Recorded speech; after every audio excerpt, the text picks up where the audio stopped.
Bom dia e a paz do Senhor Jesus Cristo. Estamos em mais um vídeo da verdade, da vida e da origem dos ensinamentos do Senhor, da Igreja do Senhor Jesus Cristo, que é a coluna e firmeza da verdade. A única que detém a verdade, que é Jesus Cristo, e dá a sua vida pela verdade. Estudo de hoje, nós vamos vermos o verdadeiro seguidor de Jesus Cristo. Não é aquele que é por fora, paletó, gravata, todo nos conformes, não. Mas é aquele que é por dentro, em espírito e em verdade. Esses são os que verdadeiramente estão salvos e são os verdadeiros seguidores de Jesus Cristo. Em nosso último estudo da verdade, da vida e da origem dos ensinamentos da Igreja do Senhor Jesus Cristo, a coluna e firmeza da verdade, o apóstolo Paulo começou a sua carta para os irmãos que formavam a Igreja do Senhor e moravam na capital do poderoso Império Romano, chamada de Roma. Mas de uma maneira avassaladora, de uma maneira potente, de uma maneira dinâmica, irmãos. Ele começou como nós vimos essa carta. Porque isso, será que era necessário? Nós vimos o primeiro capítulo da carta aos Romanos. Deus sabe, irmãos, se isto é necessário ou não. E é claro que era necessário, pois a cidade de Roma naquela época era o centro do poder mundial. O Império Romano dominava 1/5 do planeta. Ele era enorme, vasto. Por isso a cidade de Roma, que era a sua capital, também era a cidade de Roma era o mais poderoso centro de poder no mundo, naquela época de Paulo. Exatamente um trono para Satanás governar através dos homens. Pois homens não querem a Deus e suas verdades. Eles preferem a si mesmos, seus desejos, suas paixões, suas vontades. E assim que rejeitam a Deus, eles fazem a vontade de Satanás. Se entregam completamente a Satanás. Isso mesmo. Se você rejeita a vontade de Deus e pensa que com isso está satisfazendo a sua vontade, os seus desejos, está enganado. Esses são os desejos de Satanás, que usa sua carne para mandar em você. Isso mesmo. Ou com Deus, ou com Satanás. Não existe meio termo. Ou você faz a vontade de Deus, ou você faz a vontade do inimigo sem nem perceber, pensando que é para você. Você pensa que é a sua vontade, mas não é. Você está sendo enganado. Jesus Cristo disse que não podeis servir a Deus e ao inimigo e ao mundo. Não podem servir a Deus e servir a si mesmo nesta vida. Não tem meio termo. Não podem servir a Deus e às riquezas, a Mammon, a seus desejos, a suas vontades. Ou é Deus ou é o inimigo. Não tem como ficar em cima do muro. Ou é um ou é outro.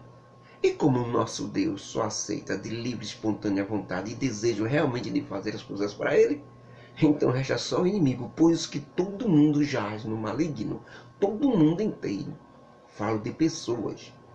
Jaz com maligno. Pouquíssimos são os que fazem a vontade de Deus. A grande maioria dos homens seguem a vontade do inimigo, pensando que estão seguindo suas vontades, seus desejos, porque estão sendo enganados. Por isso, Paulo diz de forma implacável, do primeiro capítulo de sua carta aos Romanos, assim: irmãos da cidade de Roma, não pensem que eu, Paulo, tenho medo de pregar o evangelho aí na cidade de Roma, por causa da perseguição, não. Sabe por quê? Porque eu não me envergonho do evangelho de Jesus Cristo, que é poder de Deus para todo aquele que nele crê, tanto dos judeus, o povo escolhido, como dos gregos, povo de alto conhecimento, como também dos bárbaros, povo sem nenhum conhecimento. Porque nesse mesmo evangelho se descobre a justiça de Deus, porque o que tinha para Deus provar ao homem de que ele existe, de que ele existia, ele revelou, irmãos, porque todas as coisas que já estão criadas no mundo inteiro e que estão ao nosso redor provam cabalmente que Deus existe. E dessa forma, todos os homens que insinuam que Deus não existe ficam indesculpáveis diante de Deus. Ou seja, sem nenhuma desculpa de não acreditar que Ele, Deus, existe. E se eles insistirem com isso, de dizer que Deus não existe, eles terão que provar como tudo se originou então. como apareceu as árvores, o mundo em si. Isso mesmo. Se Deus não existe, como tudo que está criado diante de nossos olhos foi criado? E eles não conseguem provar isso, porque não sabem. E usam a mentira de dizer que a evolução ocorreu há bilhões e bilhões de anos, se tornando fácil de se enganar hoje. E querendo provar daqui a bilhões e bilhões de anos, quando ninguém mais vai existir. A ciência diz que tem que se provar hoje, agora, como isso surgiu. E não uma evolução que vem de bilhões e bilhões de anos atrás, que ninguém nem sabia de nada. Esses tolos não sabem nem que nem existia bilhões e bilhões de anos. Nem existiu nada bilhões e bilhões de anos. E fica essas conversas fiadas, história da carochinha, conto de Trancoso. Eles fazem com isso que ninguém esteja vivo quando tiver que provar para a ciência que como foi que realmente o homem veio do macaco. Mas até hoje, na história da humanidade, ninguém viu um macaco se transformar em homem. Ninguém viu um homem passar de homem para outra coisa. Se o macaco se transformou em homem, por que estagnou no homem? A única coisa que nós temos fé, que a ciência prova, é que o macaco, ele nasce macaco, cresce macaco, reproduz macaco e morre macaco. Que o homem nasce homem, cresce homem, reproduz homem e morre homem.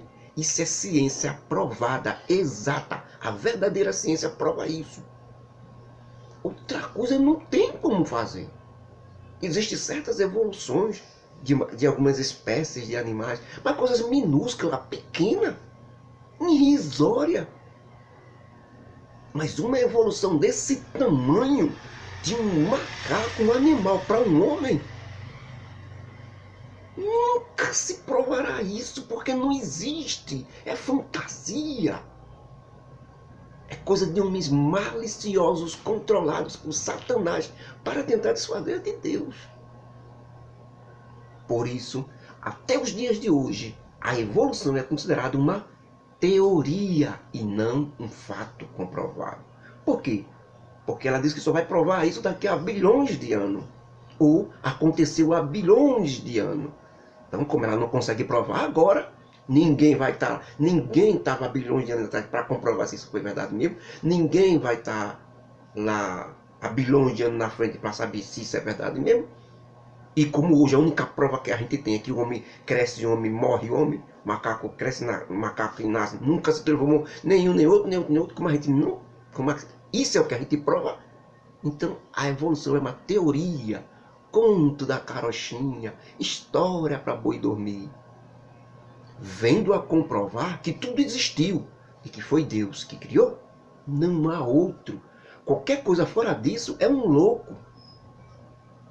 Se você diz que Deus não existe, que não criou as coisas, então você tem que provar agora como foi que isso surgiu. Como você não prova, não sabe de nada, tapado, tem que reconhecer que algo criou. Então, irmãos, tirando a teoria da evolução, que não é um fato, porque até as coisas, irmãos, invisíveis, desde a criação do mundo, tanto o eterno poder de Deus como a sua divindade, se entende facilmente. E até se vê isso nas coisas gigantescas que já estão criadas. Estão aí para todos verem. Para que dessa forma todo homem que diz que Deus não existe seja considerado louco ou indesculpável diante de Deus. Sem desculpa e já pode ser condenado. Portanto, irmãos, tendo conhecido a Deus com muitas provas, através das coisas que já estão criadas, ou através da criação deles mesmos, eles mudaram a adoração divina, já que não consegue provar isso, também eles mudaram a adoração divina. A adoração que era devida somente a Deus, para a adoração aos homens, a eles mesmos. Uns fazendo imagens de esculturas, bonecos feitos de barro, gesso, pedra de homens, que eles chamam de deuses. Também imagens de aves, animais, do sol, da lua, do céu, das estrelas, para adorarem essas coisas. Certo? E outros fizeram até ídolos de homens em seus corações. Seguem esses líderes cegamente como se fossem deuses. Por isso, dessa forma, Deus os abandonou também, nessas imundícias que estavam se metendo. E já que não queriam adorar somente a Deus exclusivamente, partiram para coisas mais profundas. Porque Satanás entrou e Deus permitiu, já que eles abandonaram a Deus. Então Deus permitiu, deixou que Satanás fizesse o que quisesse com eles. Então eles se aprofundaram em pecados do que simplesmente adorar uma imagem de escultura. Foram mais longe, isso mesmo. Fizeram coisas piores. Eles desonraram até seus próprios corpos entre si, fazendo sexo e relações abomináveis até com animais, pois não quiseram saber da verdade de Deus, mas da mentira e do engano deles mesmos. E assim honraram e serviram mais a criatura, que é o homem, do que o Criador, que é Deus, e é bendito eternamente. Amém. E já que os homens resolveram servir e adorar as criaturas, como por exemplo os próprios homens, animais, estrelas, sol, lua, céu, tudo criado por Deus, e até os próprios anjos resolveram adorar essas coisas do que a Deus, Deus também os abandonou e deixou eles andarem como quisessem, por suas paixões infames e imundas, porque até as mulheres, irmãos, mudaram tudo que era natural e se colocaram contra a própria natureza humana. Elas mudaram e ficaram umas com as outras, tendo relação como se fosse com um homem, cometendo imundícia. Da mesma forma foram os homens. Deixaram também o uso natural. E já que eles não quiseram ter o conhecimento de Deus, Deus permitiu e deixou estes sentimentos perversos entrassem na mente deles para fazerem coisas devastadoras, irmãos, contra a moral e os bons costumes. E o final de tudo é que, como os homens não aceitaram o que Deus disse que era errado, ou seja, adorar a criatura, adorar coisas criadas em vez do Criador e ter relações erradas, pecaminosas, esses homens ficaram cheios também de toda iniquidade. Fornicação, que é o sexo antes do casamento, malícia, inveja, maldade, cheios de inveja, homicídio, que é assassinato, contenda, engano, malignidade. Eles ficaram murmuradores, reclamando de Deus direto, detratores, que é espalhar mentiras por aí, aborrecedores de Deus, injuriadores, insultando a Deus, soberbos, que acham que são o máximo, presunçosos, inventores de males, desobedientes a pai e a mãe, nécios, que é sem sentido moral e sem sentimento, ficaram infiéis nos acordos que fizeram e também no próprio casamento. Sem afeição natural, que é o racista. Apareceu também. Irreconciliáveis, que os que jamais querem voltar para Deus, ficaram sem um pingo de misericórdia. Todos esses males, desses homens que falei, irmãos, todos eles fazem porque quer. Então todos eles são dignos de morte. Quem pratica essas coisas, todos os que praticam essas coisas que falei, e ainda digo mais, não só os que praticam, mas todos aqueles que dão apoio a essas pessoas, isso mesmo, aprovam o que elas fazem. Todos que concordarem com isso e ficam aceitando isso também são dignos de morte, disse o apóstolo Paulo para os irmãos ali da cidade de Roma. Portanto, eu, Paulo, digo que você não tem nenhuma desculpa, irmão. Se você mesmo, sim, você mesmo, seja quem for, que diz que não tem nada demais, quem cometeu iniquidade, fornicação, malícia, avareza, maldade, inveja, homicídio, contenda, engano, malignidade, murmuração, detrator, aborrecimento, injuriação, soberbo, presunçoso, inventor de mal, desobediente, infiel, irreconciliável, sem misericórdia, você pode não ter feito essas coisas, mas se dá apoio e aprova aqueles que fazem isso, então estão condenados também com eles. Nós sabemos sim, irmãos, que o juízo de Deus é sem misericórdia, mas é sem misericórdia para aqueles que não querem a misericórdia. Aqueles que cometem essas coisas e não se arrependem, são para eles. E tu, irmão, que julga aqueles que fazem essas coisas, condenando-as, tu achas também que ficarás livre de Deus fazendo as mesmas coisas que estás condenando? Achas que vai escapar do juízo de Deus? Ou você está desprezando a bondade, paciência e misericórdia de Deus? Não dando a mínima a Deus, simplesmente porque tem essa demora, porque Deus tem essa demora em te julgar.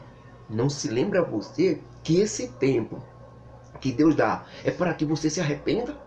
Mas eu estou vendo que, segundo a tua dureza de coração insistente, você vai ajuntando cada vez mais, todos os dias, enquanto não se arrepender, vai juntando ira, para um dia o julgamento de Deus chegar para ti. Esse mesmo Deus misericordioso que dará recompensa também aos que se arrependeram de coração dessas coisas e saíram e dará recompensa segundo o que cada um tiver feito, ou seja, a vida eterna aos que com perseverança procuraram caminhar corretamente, sempre se consertando dos males e deixando para lá as coisas imundas que não prestam, para finalmente alcançar a glória e o corpo glorioso. Mas esse mesmo Deus, que dará a vida eterna aos que seguem fielmente Jesus Cristo, também dará indignação e ira aos homens que fazem contendas e brigas uns com os outros, que são desobedientes à verdade de Deus, mas são obedientes à imundícia e toda sorte de nojeira. Vai ser muito sofrimento e angústia sobre a alma de todo homem que faz o mal, primeiramente do judeu ou dos religiosos, daqueles que dizem que seguem Jesus Cristo, mas fazem o mal em vez do bem. E depois, sobre todos os homens que não são judeus, ou seja, que não são religiosos, que não seguem a Jesus Cristo, e faz o mal também. Pois todos estão no mesmo barco. Glória, porém, honra e paz a todo homem que pratica o bem, primeiramente do fiel servo de Jesus Cristo, mas também de todos os outros que também não servem a Jesus Cristo, mas que fazem o bem.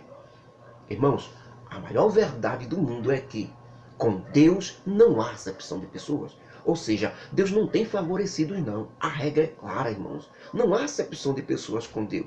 Não há como fugir, porque todos os que não seguiram a lei de Moisés e pecaram, sem a lei de Moisés serão julgados e condenados. E todos aqueles que seguiram a lei de Moisés e pecaram, com a lei de Moisés serão julgados e condenados também.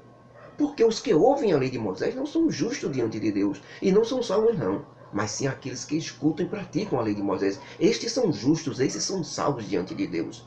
Mas nenhum homem, a não ser Jesus Cristo, até hoje, conseguiu cumprir a lei de Moisés. Somente Jesus Cristo. Da mesma forma, os que ouvem o Evangelho de Jesus Cristo não estão livres da condenação e não são salvos não. Mas sim os que escutam o Evangelho de Jesus Cristo e praticam o Evangelho e obedecem os ensinamentos de Jesus Cristo em suas vidas. Esses sim são os que estão livres da condenação e são salvos. Porque os homens, irmãos, que não seguem a lei de Deus, fazem naturalmente as coisas que não são ensinamentos de Deus. Isso é um fato. Porque eles não têm a lei de Deus dentro deles, mas a lei deles mesmos. Aquilo que eles fazem, para eles são leis, pois está evidente em seus corações seus desejos de fazerem aquilo, e confirmado pela consciência deles e seus pensamentos também, de uma forma acusa e de outra forma condena. Eles mesmos fazem a lei dele, porque eles não seguem a lei de Deus. Essa é a lei também de uma forma deles, e será isso que irá condená-los. Porque eles fizeram suas próprias leis, então isso será condenado por eles.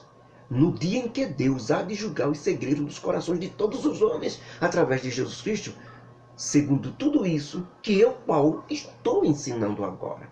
Na verdade, irmãos, tu que tens orgulho de ser judeu ou de ser cristão, que repousas e se escondes na lei de Moisés, que repousas no Evangelho de Jesus Cristo e te alegras e te glorias em Deus, e sabes as vontades de Jesus Cristo e as vontades escritas na lei de Moisés, e aprovas as coisas mais excelentes sendo ensinadas no Evangelho, sendo ensinadas na lei de Moisés, e tu confias que és um exemplo para aqueles que fazem coisas erradas, para eles não fazerem mais.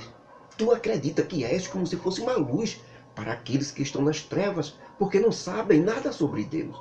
E você acredita firmemente como um judeu religioso ou como um cristão que é ensinador dos nécios, que são aqueles que não sabem o que segue e não sabem para onde vão. Você acredita que é professor para as crianças aprenderem sobre Deus. Você, como judeu ou como cristão, crê de todo o coração que você tem a forma da inteligência e da verdade na lei de Moisés ou no Evangelho de Jesus Cristo. Você, judeu, você, cristão, que tem tudo isso e ensina aos outros, não ensina a ti mesmo? Tu que pregas que não se deve roubar, roubas? Tu que dizes que não se deve adulterar, adulteras? Tu que abominas imagens de escultura, faz imagens de escultura para ti mesmo e coloca até ídolos no teu coração? Tu que te alegras com a lei de Moisés e com o Evangelho de Jesus Cristo e ensinamentos de Jesus Cristo e tem orgulho de ser judeu ou cristão, desonras a Deus e a Moisés e a Jesus Cristo, descumprindo absurdamente os ensinamentos dele? Como está escrito na Bíblia, que por causa de judeus religiosos e cristãos que não procuram se consertar das coisas erradas, sempre errando porque quer. Com isso, o nome de Deus e Jesus Cristo é blasfemado por aqueles que estão sem lei nenhuma, que não seguem nada. Porque o nome judeu, porque os que não seguem nada logo dizem, se for para ser assim desse jeito, não quero não. Se for para ser judeu assim, lê a Torá, lê a Bíblia, mas não segue a lei de Moisés, descumpre a lei de Moisés, faz o que não presta. Diz que é seguidor de Jesus Cristo e faz o que não presta. Para ser assim, eu não quero não. Com isso, blasfema, com isso, eles blasfemam. O nome de Deus e de Jesus Cristo é blasfemado entre as pessoas que não seguem essas leis. Porque o nome judeu, ou o nome cristão, ou crente, até que é proveitoso, se você seguir os ensinamentos de Jesus Cristo fielmente. Aí vale a pena. Mas se você descumpre os ensinamentos de Jesus Cristo, a tua honra de ser um judeu religioso ou cristão ou crente se torna uma maldição para você. Se pôs na maldição você começar a cumprir os ensinamentos de Jesus Cristo, essa maldição não se transformará em honra? É claro que sim. E salvação? É claro que sim. E se você estiver na honra de ser judeu e cristão, você começar a descumprir os ensinamentos de Jesus Cristo, você não se torna descumpridor da lei de Moisés e do Evangelho? É claro que sim. Porque, irmãos, para Deus, não é o judeu, ou o cristão, ou o crente que vale alguma coisa, não. Mas sim ser um salvo e legítimo seguidor de Jesus Cristo. Mas um espírito manso, humilde dentro de si, seguidor verdadeiro, discípulo de Jesus Cristo, é aquele que é no interior de si, por dentro, no coração, espírito humilde e tranquilo diante de Deus. Esse é o verdadeiro seguidor. Esse é o verdadeiro judeu. É seguidor de Jesus Cristo aquele que é no Espírito Santo, mas não na letra, ou em algum documento, ou em rol de membros de denominações, livros escritos com o nome de todos os membros daquela denominação evangélica, daquela religião, que só serve para a honra, louvor e glória da instituição religiosa, da religião, da denominação, e aos seus líderes que estão na frente, que se gabam de ter o maior número de rebanho, mas nunca são para a honra e glória de Deus. Honra e glória de Deus aos verdadeiros seguidores. Carta aos Romanos, capítulo 2, versículos 1 até o 29. Que a graça do nosso Deus, o amor de Jesus Cristo e as consolações do Espírito Santo estejam conosco hoje e para sempre. Que o Senhor nos ajude a ser verdadeiros seguidores de Jesus Cristo acima de qualquer denominação, de qualquer religião, de qualquer instituição religiosa. Que sejamos por dentro aquilo que somos por fora. Não é só ser por fora, não. Bíblia na mão, paletó e tudo, somente, e por dentro não é. O verdadeiro seguidor de Jesus Cristo é por dentro. E por dentro ele coloca para fora tudo que ele tem. Coisas boas, coisas interessantes, coisas que edificam, bênçãos. Tudo isso vem daquele que é verdadeiro. Que Deus nos abençoe e nos ajude, em nome de Jesus. Amém.